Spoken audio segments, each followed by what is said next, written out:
Siapa sih yang nggak suka kacang?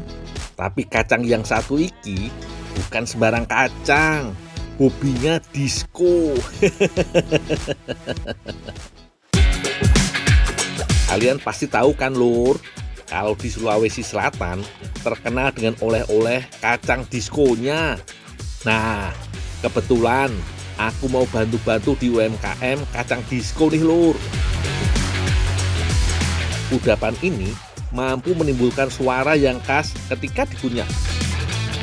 Suara berisik inilah yang menyebabkan kacang ini dinamai sebagai kacang disko. Bu, ngantar kacang nih, Bu. Ya, sekalian bantu kupasnya, Undul. Oh, ya, Bu. Sebelum diolah, kacang tentunya harus dikupas lebih dahulu, lur. Oh iya, lur. Kacang tanah pertama kali masuk di Indonesia karena dibawa oleh para pendatang dari Cina dan India pada tahun 1690. Katanya sih, kacang ini mendarat pertama kali di Pulau Maluku. Kacang tanah dibedakan menjadi 3 tipe, yaitu Spanish, Valencia, dan Virginia. Namun yang banyak berkembang di Indonesia adalah tipe Spanish dan Valencia. Tipe Spanish dicirikan dengan 2 biji per polong, sedangkan tipe Valencia memiliki 3-4 biji per polong. Undul, sudah penuh ini kulitnya. Tolong dibuang. Kulitnya mau dibuang, Bu? Iya. Wah, buat saya, Bu ya. Bisa diolah ini, Bu. Iya. Makasih, Bu ya. Iya, sama-sama. Setelah kacang dikupas, waktunya mengadon lur. Tuangkan kacang dan berikan gula pasir. Setelah itu, tambahkan telur, lalu aduk rata ketiga bahan tadi. Bahan-bahan tersebut harus tercampur rata dulu ya lur, baru nanti bisa diberikan tambahan tepungnya agar gula tidak menggumpal. Selain sebagai pengikat, telur tentunya memberikan rasa gurih pada kacang. Kacang disko memang terkenal karena perpaduan rasanya yang gurih dan manis toh lur. Selanjutnya, tambahkan tepung dan aduk kembali adonan hingga merata. Oh iya lur, aku ada tips nih. Untuk menghasilkan kacang disko yang crispy kriuk, gunakan rasio 4:1 dalam penggunaan tepung terigu dan tapioka yo. Soalnya, selain berfungsi mengentalkan makanan, tepung tapioka juga bisa memberi tekstur padat dan renyah pada makanan yang digoreng. Nah, setelah adonan rata, goreng adonan dalam minyak yang banyak. Pastikan semua bagian kacang terendam minyak agar hasilnya garing merata lur. Oh iya lur, hati-hati jangan menggunakan api terlalu besar yo. Soalnya adonannya mengandung banyak gula. Bisa-bisa kalau terlalu panas akan cepat gosong. Lur, kacang disko seringkali disamakan dengan kacang telur. Sekilas memang mirip sih, tapi keduanya memiliki beberapa perbedaan lur. Terutama pada penggunaan bahan baku. Kacang telur cenderung menggunakan lebih banyak tepung dan gula. Sedangkan pada kacang disko, gula, tepung, dan telur hanya sebagai pelapis tipisnya saja. Dari segi tekstur pun agak berbeda. Kacang telur biasanya memiliki permukaan kulit yang lebih halus. Sedangkan kacang disko, bagian kulit tepungnya bergelombang lur. Nah, setelah matang, angkat kacang disko, lalu saring minyak sambil digoyang-goyangkan yo. Selanjutnya, kacang tinggal dikemas menggunakan kemasan kedap udara agar tetap renyah saat dinikmati konsumen lur. Lur, tadi aku disuruh buang kulit kacang dari UMKM. Walah, sayang banget yo. Padahal kulit kacang ini masih bisa diolah loh. Nah, daripada aku beli, mending tak olah sendiri aja. Caranya juga gampang toh. Setelah dicuci bersih, keringkan kulit kacang tanah. Bisa dikeringkan dengan dijemur atau disangrai seperti ini lur, biar lebih cepat. Kalau sudah kering, tumbuk kulit kacang tanah hingga halus.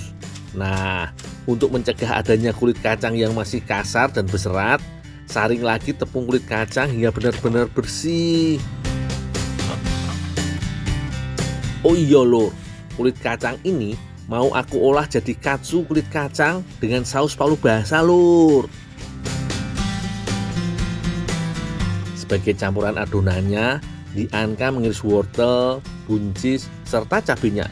Lalu untuk bumbunya, Dianka menghaluskan garam dan bawang putih. Oh iya lur, jangan lupa tentu tambahkan kacang tanahnya dong, biar proteinnya semakin berlimpah toh.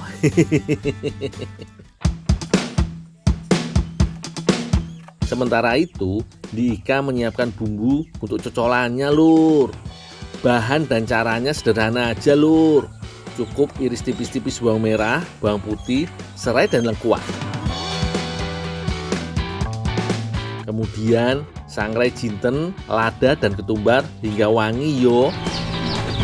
Nih kulit kacangnya deh, sudah ditumbuk. Makasih ya Ndul. Tolongin dong Ndul, satu lagi. Apa nih? Itu di Ika lagi bikin bumbu kontrolnya, kamu terusin ya. Oh, Yandi.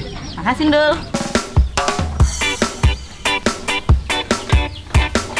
Dika, udah tinggal aja, biar aku lanjutin. Oh ya, makasih ya. Oh iya lor, yang membedakan bumbu palu basah dengan bumbu konro atau coto adalah campuran kelapa sangrai halusnya.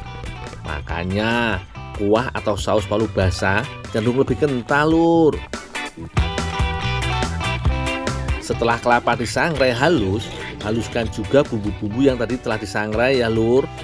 Selain untuk mematangkan, proses menyangrai juga menambah aroma pada bumbu.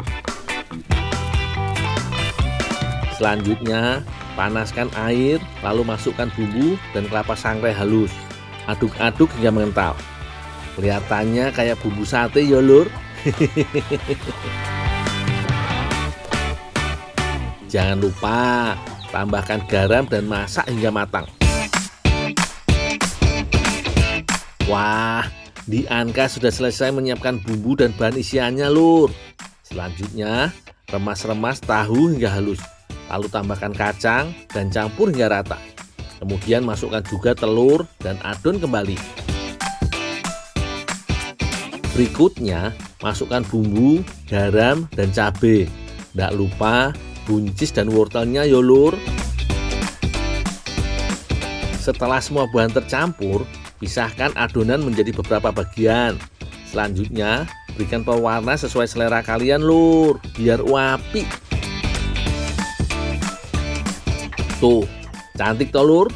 Wih, warna-warni, kayak pelangi ya. Setelah itu, bentuk adonan lonjong-lonjong dan sisihkan.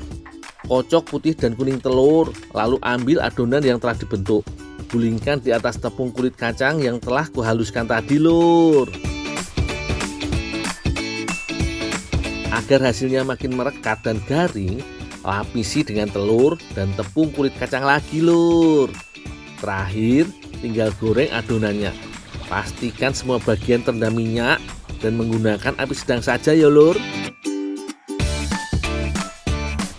Jangan lupa tetap dibulak-balik yo, agar semua bagian matang merata.